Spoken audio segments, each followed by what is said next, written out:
Assalamualaikum warahmatullahi wabarakatuh. Alhamdulillah, salatu wassalamu ala rasulillah. Allahumma salli ala Muhammad wa ala ali Muhammad. Setiap perintah yang diwajibkan oleh Allah kepada hambanya, dan setiap larangan yang dilarang oleh Allah subhanahu wa ta'ala terhadap hambanya memiliki manfaat dan mudarat. Akan tetapi hanya saja kemampuan kita untuk menganalisa, untuk mencari hikmah daripada perintah yang diwajibkan kepada kita dan daripada apa mudarat yang dilarang oleh Allah subhanahu wa ta'ala jika kita laksanakan bagi diri kita sendiri. Itu saja ilmunya yang belum nyampai, sehingga kita cenderung untuk menyalahkan dan berkomentar hal-hal yang tidak baik terhadap Allah subhanahu wa ta'ala.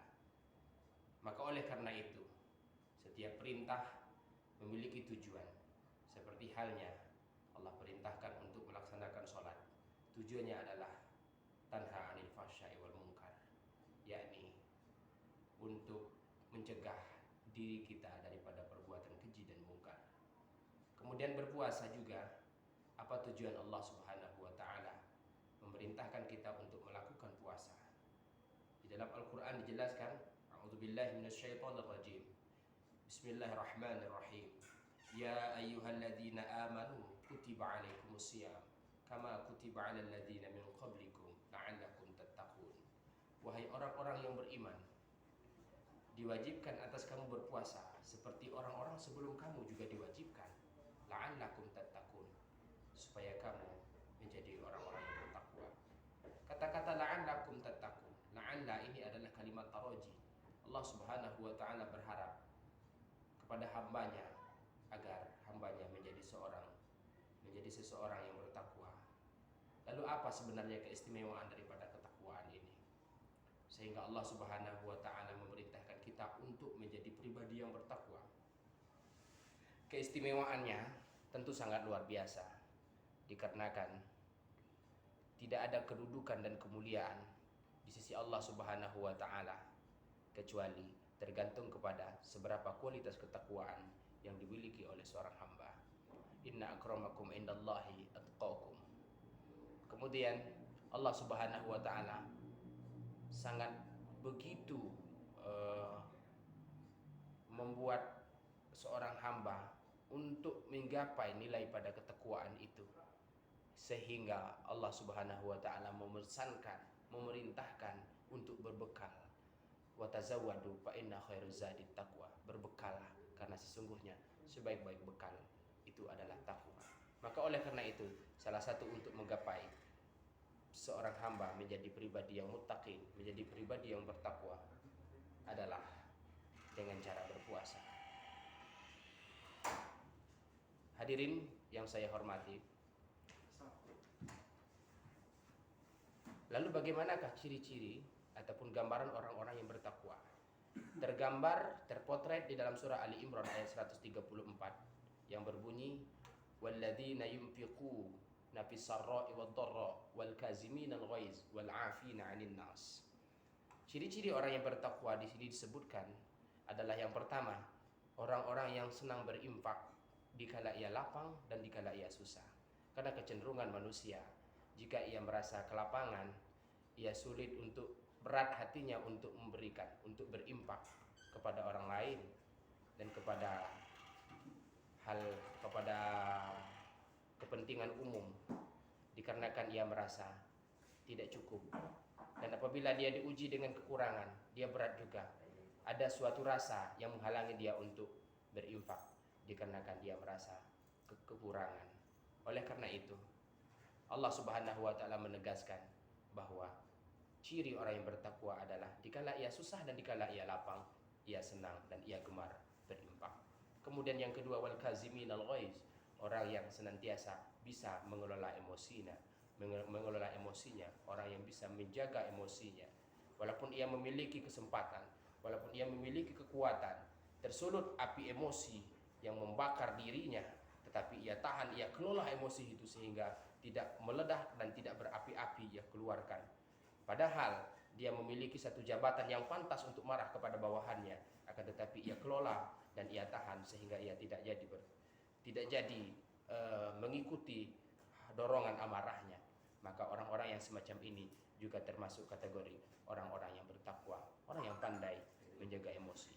Kemudian yang ketiga adalah wal afina 'anil nas, orang yang senantiasa memaafkan kesalahan orang lain. Yang saya hormati para pemirsa Syahdu TV, orang yang memaafkan kesalahan orang lain ini sangatlah patut kita apresiasi dan patut kita acungkan jempol. Dikarenakan sifat manusia itu sendiri terkadang sulit untuk mengakui kesalahan. Sehingga sering kita baca di meme-meme ungkapan-ungkapan orang-orang kreator, ya kreatif, bahwa manusia itu saking tidak mau menyalahkan dirinya sendiri, sampai-sampai ketika dia bangun tidur terasa sakit kepalanya pun dia katakan salah bantal, bukan salah posisi dirinya yang berbaring, tetapi bantal yang disalahkan. Maka oleh karena itu alangkah luar biasanya apabila seseorang itu bisa mengakui dirinya yang bersalah.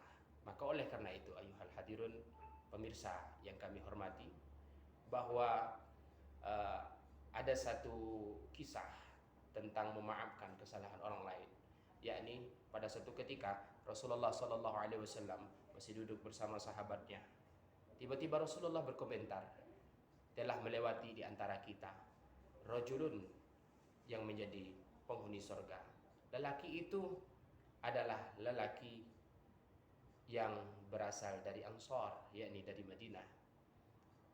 Maka pada keesokan harinya Rasulullah bersama sahabat juga lagi duduk-duduk, tiba-tiba Rasulullah berkomentar, sebentar lagi akan tiba laki-laki yang menjadi penghuni surga. Tidak lain dan tidak bukan, tidak ada orang lain setelah Rasulullah berkomentar itu.